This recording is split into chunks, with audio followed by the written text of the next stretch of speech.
2021 was literally the hottest summer of all time. The heat is on, people. Global warming's for real, and it ain't getting any cooler out there.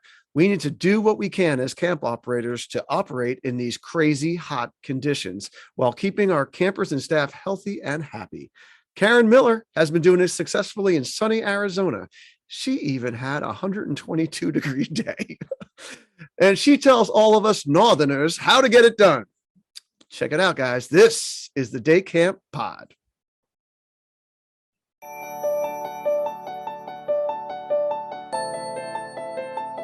Welcome back to the Day Camp Pod, the virtual home for discussion, stories, and best practices for day camp pros around the world. I'm Andy Pritikin, director of Liberty Lake in the Philly Burbs of New Jersey. I'm Sam Thompson from Crystal Lake Park District, Crystal Lake, Illinois. I'm Tiffany Gratton-McDuffie from Purposeful Play in Milwaukee, Wisconsin, and Chicago, Illinois. And we are joined today by Karyn Miller from the other side of the United States, way down in Arizona. And Karyn, I met a few years ago through our mutual friend, Dave Silverstein, one of the gentlemen of camping, I would say, right? Just really an awesome person, legend of camping in ACA, New York, New Jersey. So Karyn, welcome. Tell us about yourself. I know you've had a very interesting route to get to Arizona and Cactus Day Camp, the most appropriately named day camp in the country. So please. Absolutely. The stage is yours. Sure. Well, thanks for having me today. And yeah, I definitely had an interesting route to get here to Arizona. I actually grew up on Long Island for my first 9 years, and I was the third of 3 children. And so I was sent off to day camp pretty early in my life. As soon as they would take me, my parents said that I was chasing the bus when my brothers would go off to camp. So I went to day camp for several summers, Ivy League day camp on Long Island. And then I also followed my brothers off to overnight camp, Surprise Lake Camp in upstate New York.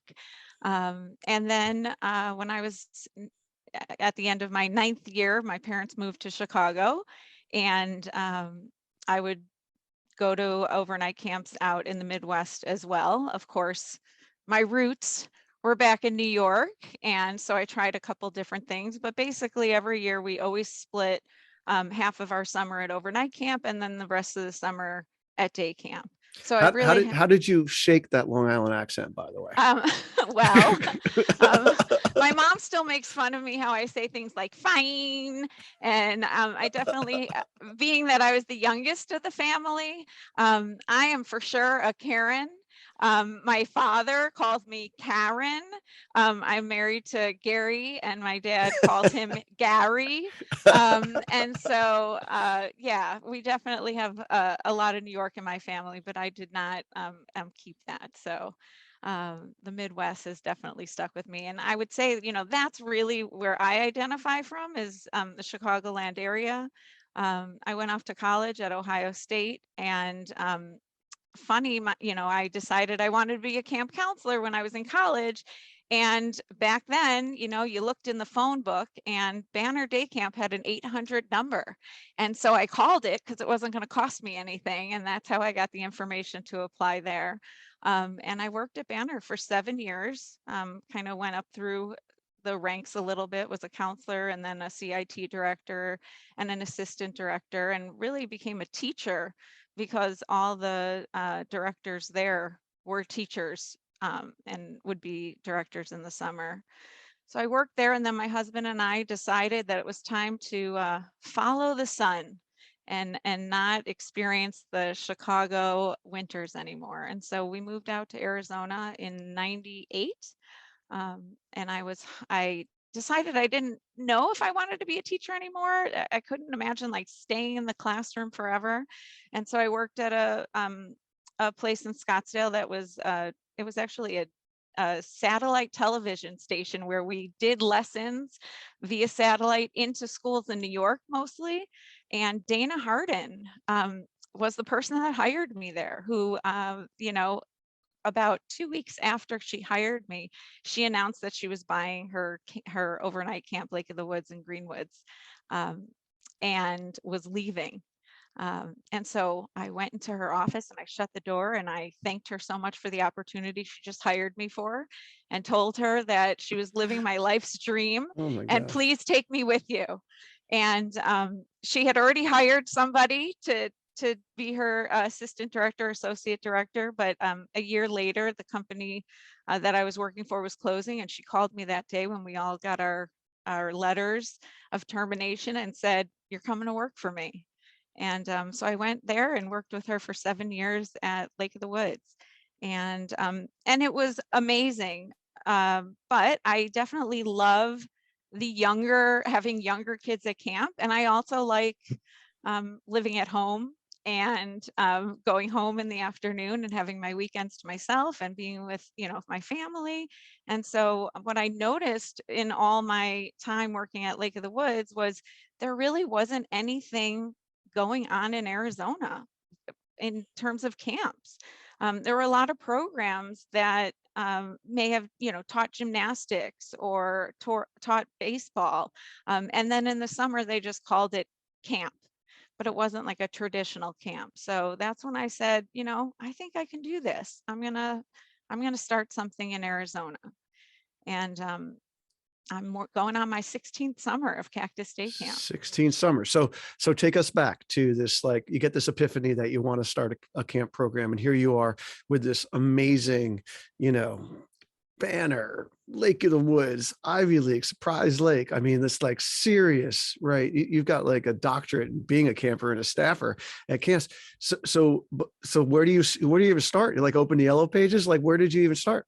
Yeah. So it's funny that you say that, because I don't know that I had the realization that it would be so difficult. I think I just got a lot of things that sort of fell into place. I hardly knew my next door neighbor, and one day I was at a mailbox and one of my neighbors told me that my next door neighbor ran a charter school and like owned the facility.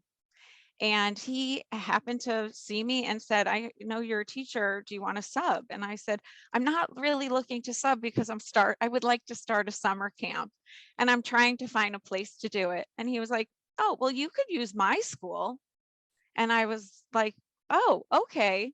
And after, after the fact of starting it, I have since realized that I think he thought I was going to just use a room in his building.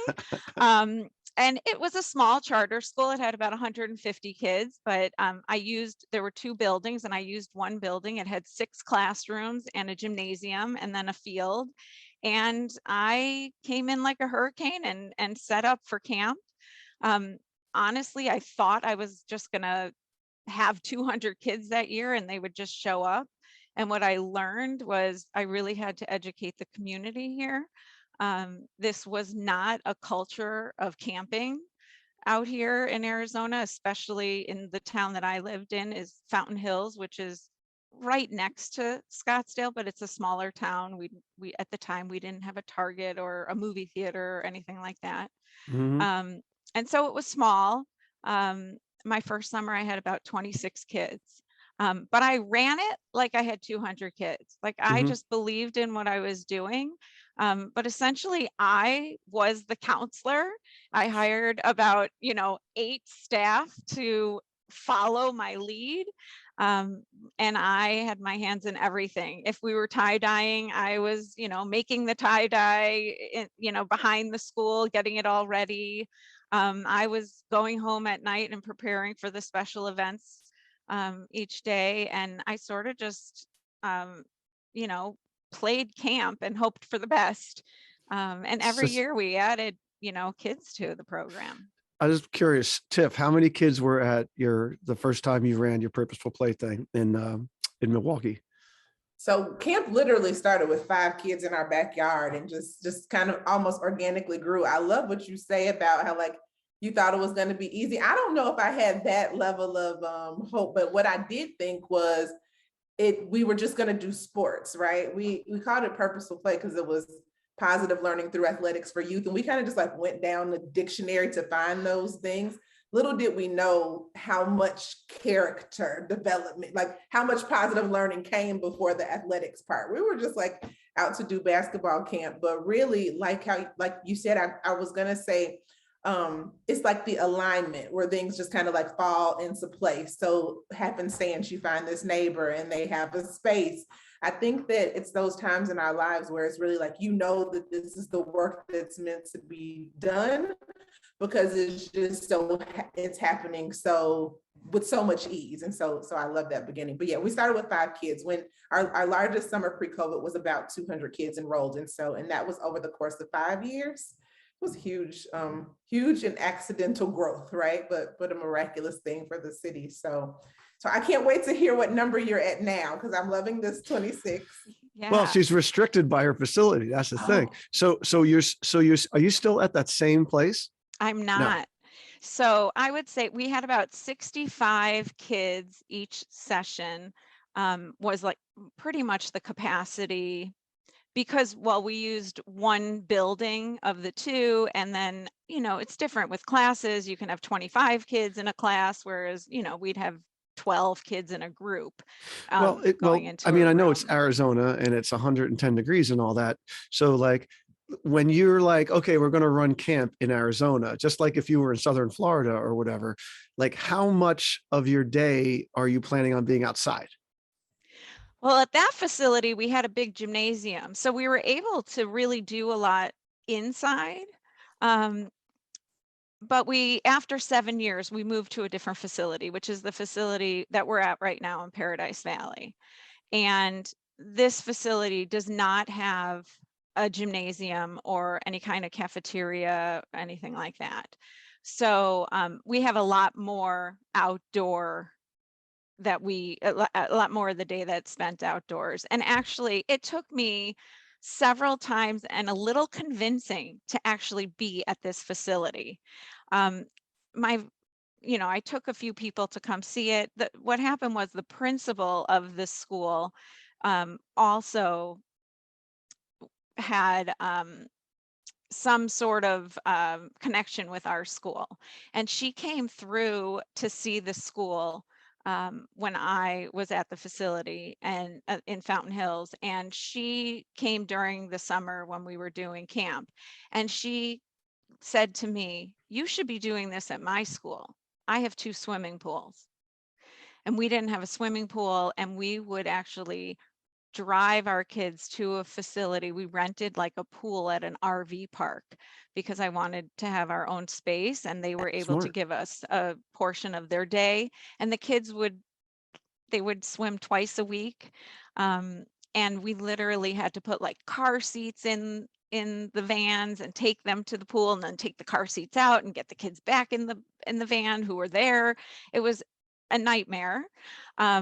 And it was a lot of work, and in the heat was really hard for the person who was doing all of that. So I went and I looked at the facility a few times, and then, my parents finally came out, and, my dad was like, this shouldn't even be a question. This is where you need to be. And looking back, of course, it's incredible. I have an incredible facility. You would think in Arizona, every school has a swimming pool. That's not the case. Even our high schools out here don't have swimming pools. They have a hard time finding pools. Like some of the aquatic centers will lease to the school teams, the swim teams and stuff. But where I grew up in the Midwest, every high school, like we had to swim during PE, and every school had a big, giant Olympic size swimming pool. And it's just not like that out here. Which is weird. You think they could build outdoor pools there? You would It would think. be a heck of a lot more affordable. Yeah, and I'm not 100% sure why, but our park districts alone, I mean, some of it I think has to do too with like taxes are lower here, property taxes are lower here. Like our park districts are not what they are out east and in the Midwest at all. And everybody has a swimming pool in their backyard for the most part, and if they don't, their communities have big swimming pools. There's heated pools at all the apartment complexes. I think I've spoken to you, I've done the traveling to different camps. And one of the biggest things that everyone's always shocked at is that we don't do swim lessons at Cactus Day Camp. I started with swim lessons thinking that's what every parent wanted because that's how I learned to swim. I went to camp, Mhm. but everybody starts swim lessons here when they're infants. And they just learn to swim, and parents, their kids come home and complain they don't want to have swim instruction. So I'm like, okay, so Yeah, we do it's easier. 45 minutes of recreational swim every day at camp. Yeah, no, that's really cool. So how many kids did you have pre-COVID in the summer? So we had 165 in 2019 with the plan in 2020 to go to 175. I definitely like to go in like 10, 15 at a time, like maybe add a group. And then COVID hit and we took our numbers to 125. Obviously, we were full at 125 for the summer. And then last year, going into 2021, we were at 200 and we're at capacity. Mhm. We just, with the amount of bathrooms and indoor facilities and things, we just, and just the parking lot alone and drop off and pick up is a lot. So Come on, you were I at know, Banner Day I Camp. know, You saw I what know. could be done. Yes, I have seen what can be done. And I don't know how Alan Schwartz ever went to bed at night. Like with the amount of buses that were out, like I have dreams of him like reminding everybody that it's not until the last day are we, it's everyone has to go home safe on that very last day of camp. And I have 3 or 4 vans that go out and I can't sleep for a whole summer. So So now that you're full, do you have waiting lists now that you're at capacity? yes. So we had big waiting lists last year to the point where we didn't even take after a while, we stopped taking on the wait list and we just, gave out some other programs that we know that either were accredited or, people are involved in the ACA. There's not a lot of us out here at all that are accredited, and all of there's basically 4 of us. One of the good things about COVID is the 4 camps got pretty close and made our own kind of tight network. We were all on a group chat and pretty much like talked each other off the ledge every day after camp, which I really appreciated. I'm the only one that runs a camp program that I own myself. Other ones are owned through like, a Jewish community center, or the Girl Scouts. There is another group that's like family owned. They're a swim school and they have several programs in the summer, but all their camps are run by somebody that's not like within the family. That's wonderful that you guys could back each other up and share. And for training, try doing some training together. That's always been fun. Yes. And you can join with someone The else. problem is they've all had turnover of their directors because of that, because they're not owned by, so Mhm. it is, every time I sort of have to learn somebody new and get with them. And, but it's been really good for this time for us to go through together. So I have this great picture that I'm going to put in our show notes that Karyn sent me. Her first week in 2020 when she heroically ran, and it was like 110 degrees, and Karyn was there greeting the cars and the buses with a mask on and a plastic face shield in front of it too. And oh my gosh, I was just like, I am not allowed to complain about the heat. Yeah, This well, is what this woman's doing. Well, and that was one of the hardest parts about 2020 was we were the first ones out of the gate. Like we start camp 4 weeks before you guys and 3 weeks before the Midwest. So we didn't really know what was to come. And I basically decided that I was going to have all that on. So parents knew I'm taking this seriously. I don't know what's to come. And, like get on board because this is how we're doing it. And what happened was, our numbers were low here in Arizona and everyone was like, do it. You're going to do camp. It's going to be great. And the week we opened, the spike hit.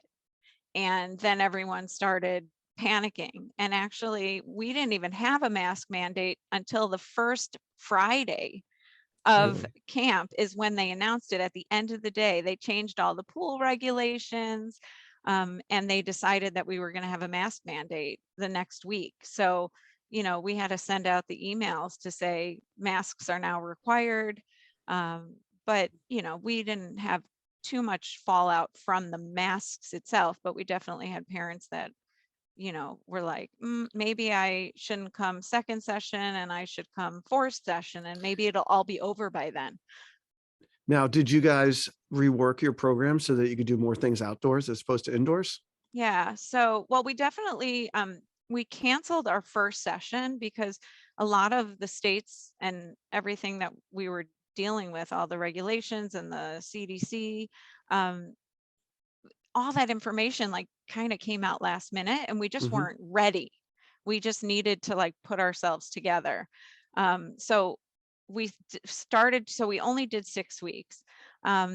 But we were in a good situation, because one of the things, we're kind of known as the outdoor camp here in Arizona, being that we don't have a lot of indoor facilities. And so we already had the outdoor experience down. The things we had to change were like, we didn't do transportation, but that too wasn't a big deal because we had 3 vans that were set to go out. So it only affected, 40 kids. And a lot of them were siblings. So parents were willing to drive. We had to take away like our camper's choice time when they get to do their electives. And then we, went into these pods. We split our camp into 3 pods. And, I know that everyone, I've been on calls before where people talk about the bright lights of the things that have come out that were good about COVID. And that was one of them. Now that we got so much bigger so quickly, like we went from 125 in 2020 to 200, 3 pods really helped us sort of make things manageable. And there's some big pods you got going there.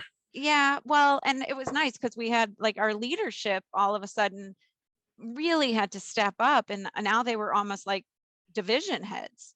And they became assistant directors, and then so it made some more leadership spots. And yeah, there was a lot of really good things that came out of that. And being outdoors, it's like parents don't even question it, whereas before 2020, we definitely had parents that didn't choose us because they heard we were the outdoor camp and that it can be hot. Now all of a sudden outdoors is the place to be. Is the place to be. That's and what we're doing at Liberty Lake, 100%. Yeah, absolutely. So with pods that big last summer, when you had all those kids, what if there was a positive case? Then what would the implications to the pod be? Sure. So our pods are about, I would say, like, what is it, 65 kids in a pod around. So and they sit at their table, so they're 10 feet away. But even just outside, we didn't require masks. And we just told people, if you get too close to each other, like we gave everybody one of those like a mask lanyard that had like the pull away, so that it, no, obviously for safety reasons. So everybody wore one of those. So if they had to just put a mask on real quick, they could. All the groups go into rooms and indoor facilities as a group, and they would wear masks in the group. So if there was a positive case, it didn't affect the whole pod. It would just affect the group until we found out if somebody else was to test positive within the group, if they had any siblings. Gotcha. So yeah, just at their table or whatever. Exactly. And honestly, like we were so lucky in 2020, we didn't have any cases, not even a scare. But in 2021, last summer, we had pretty much everything but COVID. Like, I mean, we had counselors, officially we weren't diagnosed with any norovirus, but like those things that people get on the cruise lines, like it was going around some of the schools and came to us, where we'd have people down for like 3 or 4 days and just dehydrated. That was really difficult, and strep throat and everything else. Fun stuff. Well, Yeah. I think that what Karyn was talking about with the groups and the pods and stuff, I think that's what a lot of camps are going to have to be thinking about for this coming summer, because like a place like mine where choice is a big deal, like I'm doing it this summer. Yeah. We're going to figure out a way. And if that means that kids have to wear a mask when they do those choices, if they're going to be close to one another, then that's the way it's going to be. They're doing it in school. They're not going to care. But I can't go through another summer of relegating these little groups to stay together the whole time. Like it's just crazy. Sure. And we even had that in the swimming pool. I Mhm. don't know if you guys were mandated to do that, but we had to, we don't have too many rules out here and regulations in Arizona. Arizona, baby.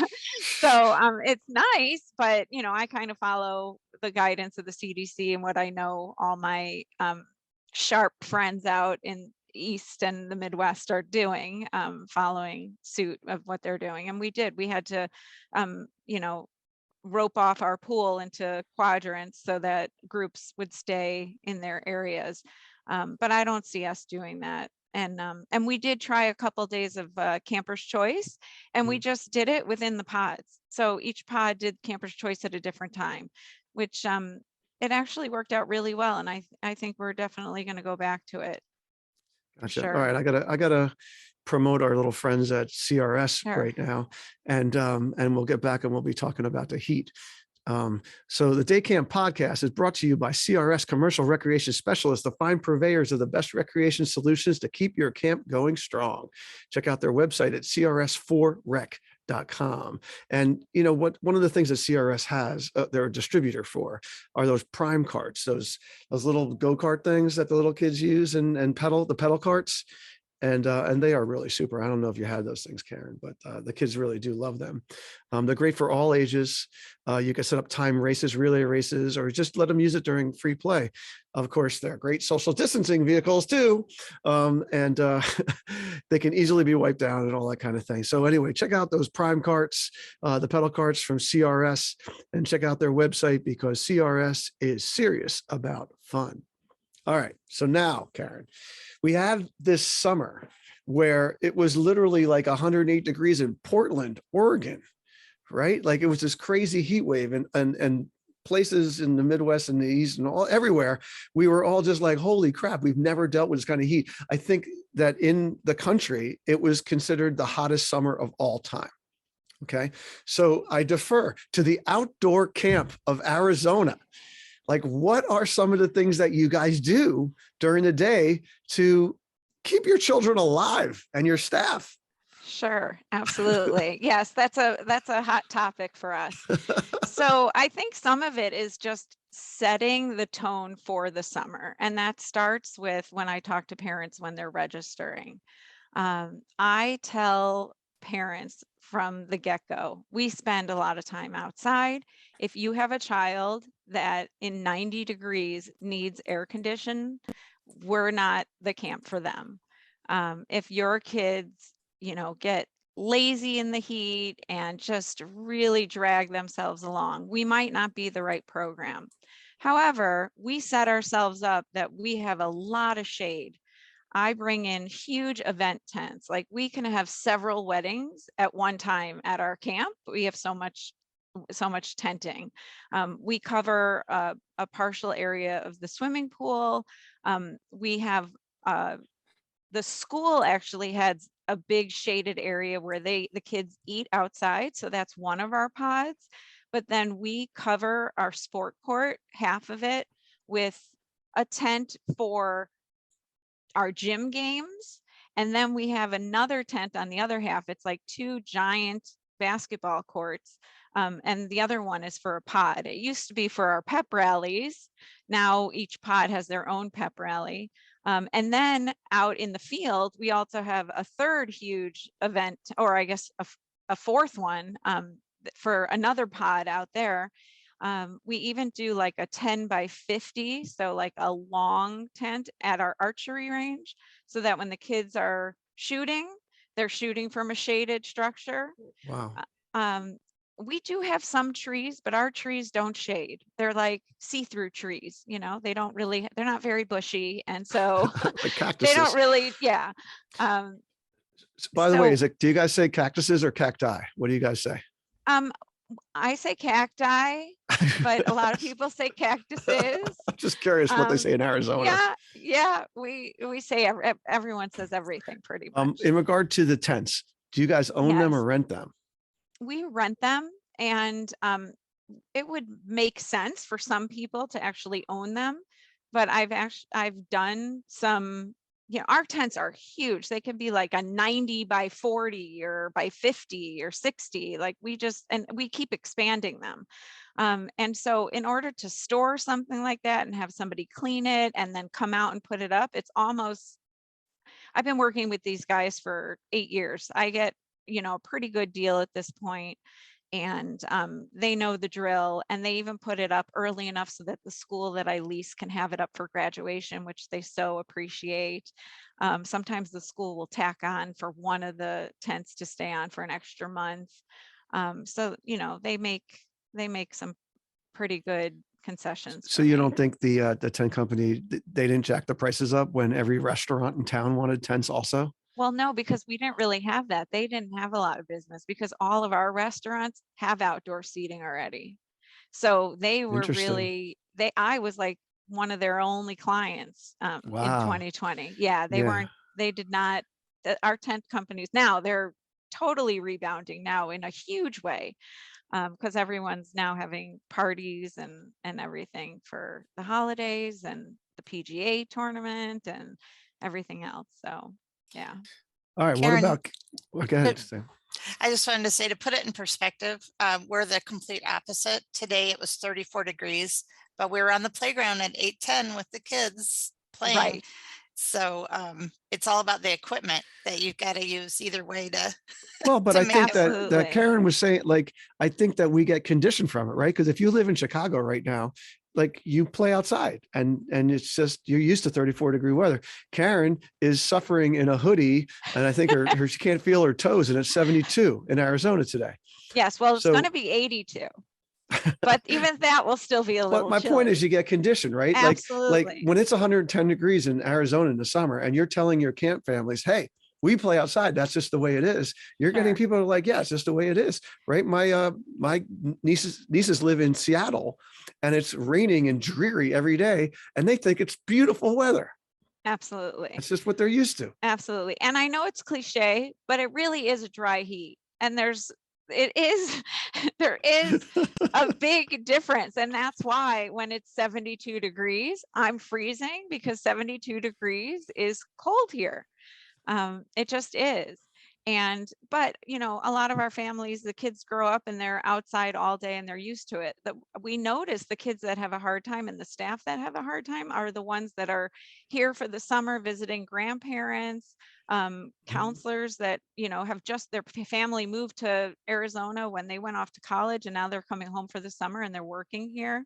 I've had my nephews come out and work for me, and it takes them a little bit to stop complaining about, the heat and all of that. But eventually they're like, 118, not so bad. All right. So now it's Wednesday morning, and we're at our little leadership meeting at Cactus Day Camp, and we know it's going to be 118 degrees. Okay. So besides staying in the shade, Sure. what other things are we doing? Okay. So our rule at camp is we open on day one and we're ready for 118 degrees. So when there's a heat advisory, I don't like sit and listen for the weather every day like most camp directors do. We're ready. Our schedule's not going to change if it's 118 degrees, because it's like you would have a rainy day. Heat is just part of our environment, and so we're ready for it. So there are a few things that we do. We obviously have all the tents. The things that we do in the direct sunlight are pretty much all water activities. So we have a water slide that's out every day at camp, so kids rotate through the water slide. Besides swimming every day, there's also some sort of water activity. So we have a foam pit. We have water blasters that we do in a maze.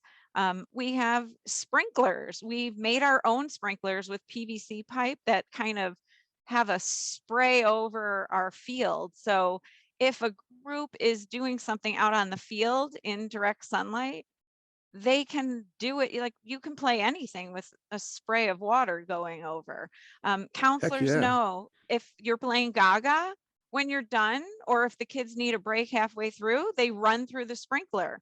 They're not going to get soaking wet. They dry instantly.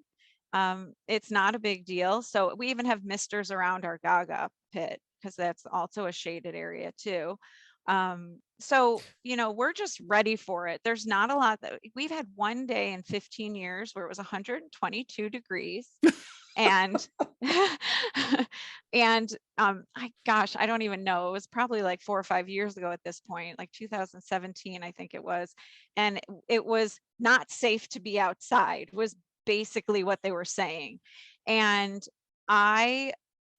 we got all the kids in the pool first thing in the morning, and then the rest of the day we were inside. And the older kids were like mad. They were really mad that they weren't, because I let them swim later in the day because they can handle the heat. They were mad they had to swim with the other kids. They were mad they had to stay indoors. They were like, I was like, it is not safe for you to be outside You could have done breathing the outdoor air. cooking. They could have fried eggs on the Oh, asphalt. yeah, we pretty much can do that every day too. So, but when it's 106, you're like, we got this. Like, it's not a big deal.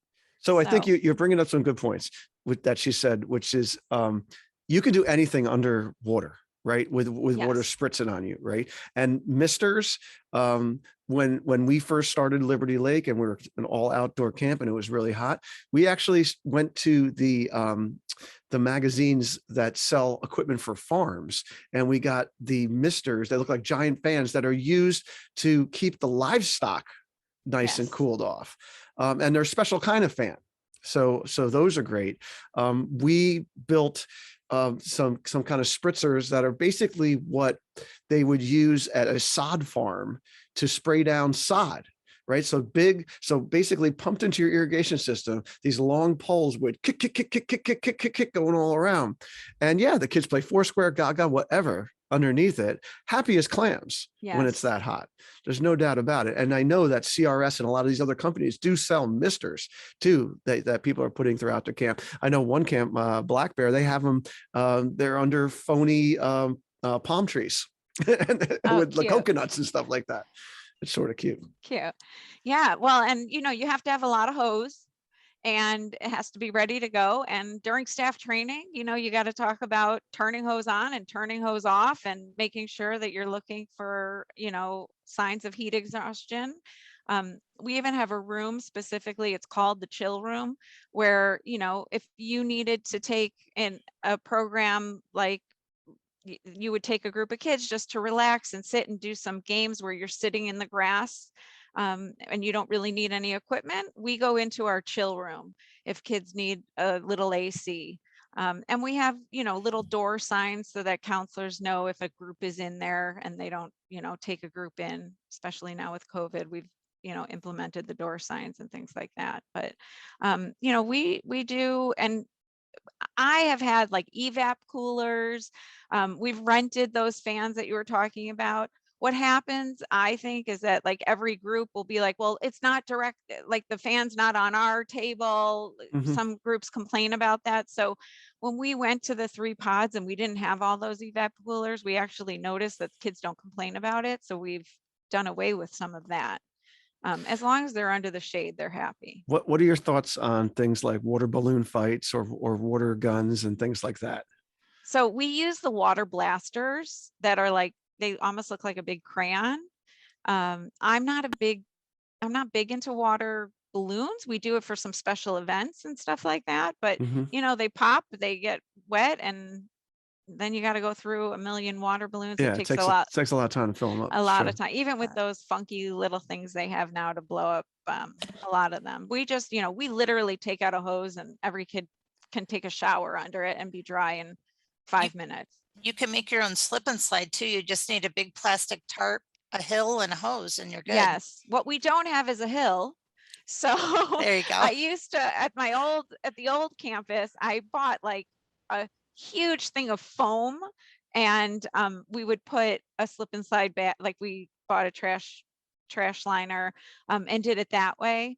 But now we have a water slide, so it's just as good. And then we bring in, we have a big water day where we bring in a lot of different, the ninja water, what's that called? I forgot what they call it, but I know what you mean, obstacle course. kind yeah, of stuff. obstacle course. And we bring in some really big water slides that are bigger than ours. And we have a car wash that the kids can go through, and they can bring like our little trikes in there, and big trikes for the older kids. And we've even had a snow day. The difference with us is I visited a camp when I went out east that did a snow day, and they did it all with bags of ice, and they made their whole slide out of bags of ice. If I put a bag of ice out in 30 seconds, it would be melted. So there's a company here that comes out and they make snow, they blow the ice, and they bring a big ladder with a slide, and we use the little sleds, and the kids go down. It's like 12 tons of snow that they make for us, and we have a snow day in the middle of the summer, and so that's fun too.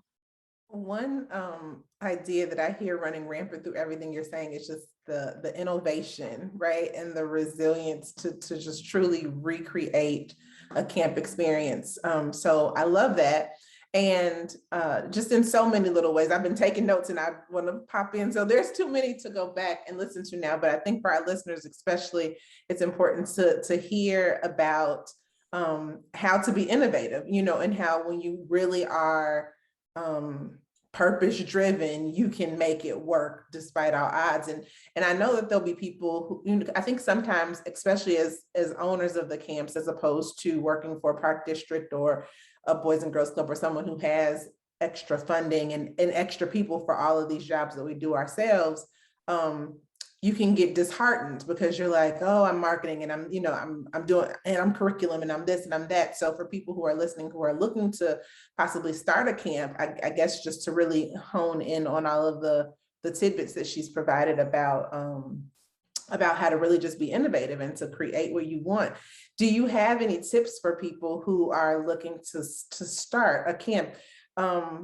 And I guess I'm asking that because much like you, I work in an area where there were not, the only day camps were really like the YMCA or programs that just called it camp because it was summertime.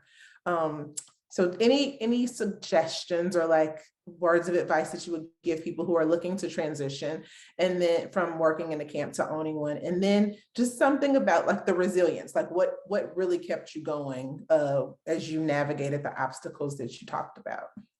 Sure, absolutely. So I would say, don't make it so difficult at the beginning.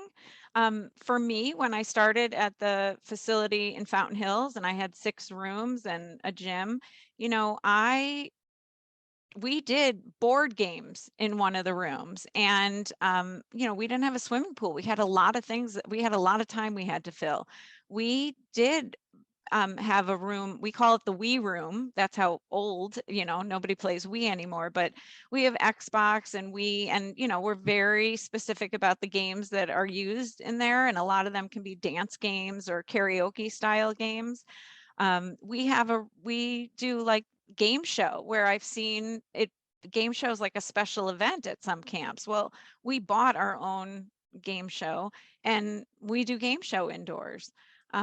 So we have arts and crafts. We didn't add a lot of the hard, like I got a climbing tower. I started renting a climbing tower, but we bought our own climbing tower in 2019 at the end, right before the year ended, not knowing we were going into COVID. So, everything we do is portable. We have to buy things that we can store and put out, but I definitely didn't, go crazy with equipment at the beginning. Lost money in the beginning, didn't make money, had to teach a couple of years and I fell into the school principal position and had to work 2 jobs while I was doing it just to make ends meet. But eventually it paid off and I had to persevere through it. And then to kind of answer your second part is, how did I do that? How did I continue? Because it was hard. And I didn't sleep much. And I still don't sleep much. I don't know how I worked a second job before. Obviously camp's bigger, but it was about the people that kind of came along with me. My first group of 8 staff, 2 of them like really worked with me every night. They thought it was fun. They'd come back to my house and we'd plan for the next, they were 18 and 19, and they helped create a lot of this.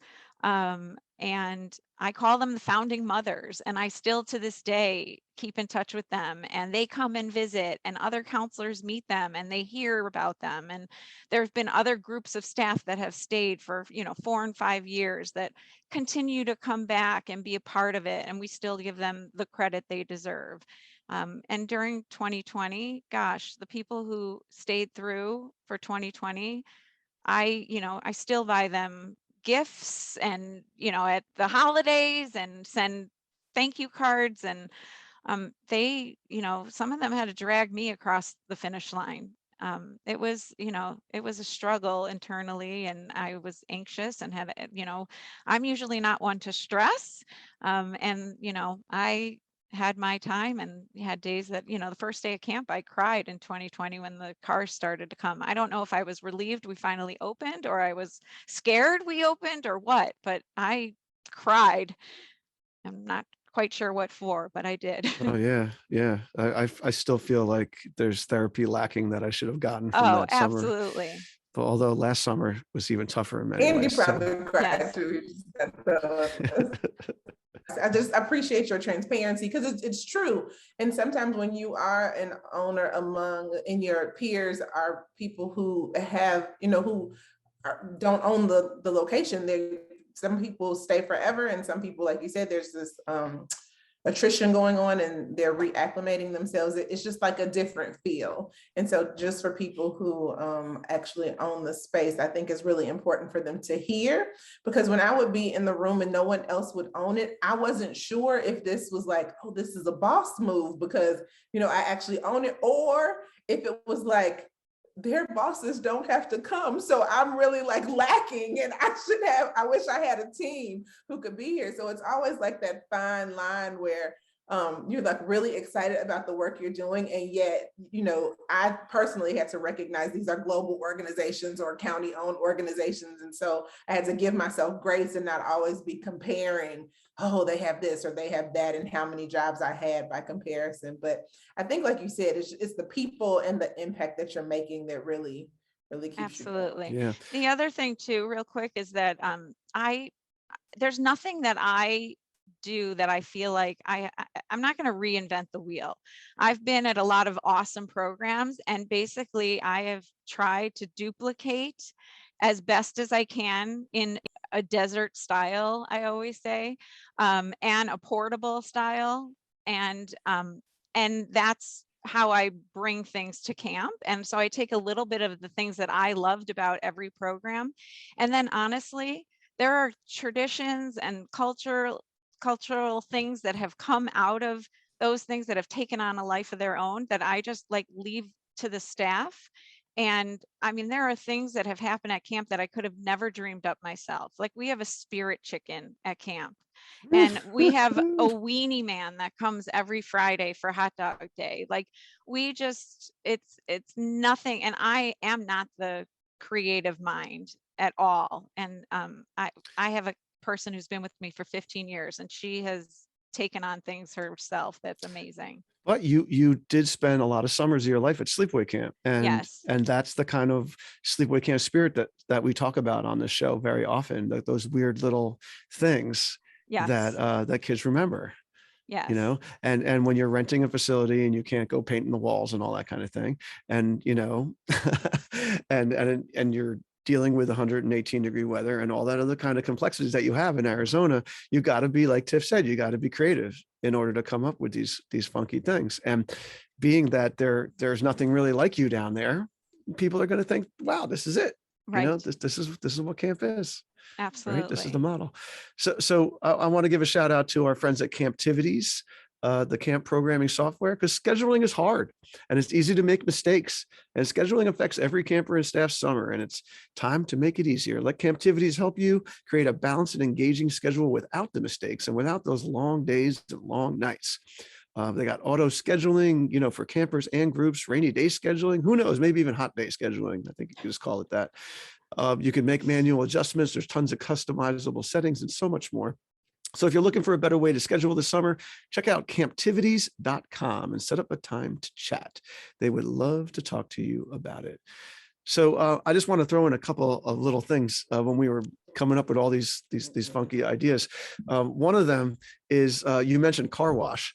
So when we were, you know, we had no money and looking for things to do, and when it got really hot, we actually had the kids wash the counselors' cars on hot days, and the counselors were super psyched about it. And the kids were getting all wet and full of bubbles and stuff, and like, what could they care, right? And there was a long line, you know, to get your counselors' cars in. So that's the kind of thing. If you know that tomorrow is going to be 100 and whatever degrees and really brutal, tell everybody that that's what it's going to be, and everybody will get super psyched for the next day, even though it's going to be brutally hot. So Yeah, that's one that's thing. awesome. Yeah. And another one, I just got to throw out, this was a tip that we had given out a while ago, but I just can't say enough about it. We had we had a staff person that ended up being a kinesiologist, and he was working with the military in preparing the soldiers in Afghanistan when they're in the desert. And he was like, Andy, I can't believe you're not giving this stuff to your staff. And it's this oral rehydration salts, right? And there's this brand that we use called Trioral, and it's approved by the World Health Organization. And it's for when you're really trying to stay alive and out in the heat and working outside all the time. And you take one of these packets and you mix it in with a thing of juice in the morning. And my goodness, you feel like an X-Man superhero all day. Like you just feel so great. And you're drinking still, you still need to hydrate yourself, but Sure. your energy level just stays really good. That's one of the things that the extreme heat does, is saps your energy. Right. And this keeps your energy level up, and you just stay moving and grooving. And it's awesome and safe. Relatively safe. I've got one more Absolutely. tip too for the snow day. We have snowball fights with the extra large marshmallows, and then it never melts and they can keep going until they just can't keep throwing anymore. So they get a little gooey after a while. Yeah. But Yeah, well, that's a really good tip, because they always want to have snowball fights. And we don't do snowball fights, but we leave for after camp. All the staff have a snowball fight when it's over. And that's the best. That's just worth the money alone. They look really forward to the snowball fight at the end of the day. That's awesome. And just to give you a little idea too, we go through about 10 of those 5-gallon bottles of water every day. We have coolers at all activities set up. We have to redo them after lunch. And we go through about 7 bags of 20-pound, 7 of the 20-pound bags of ice a day.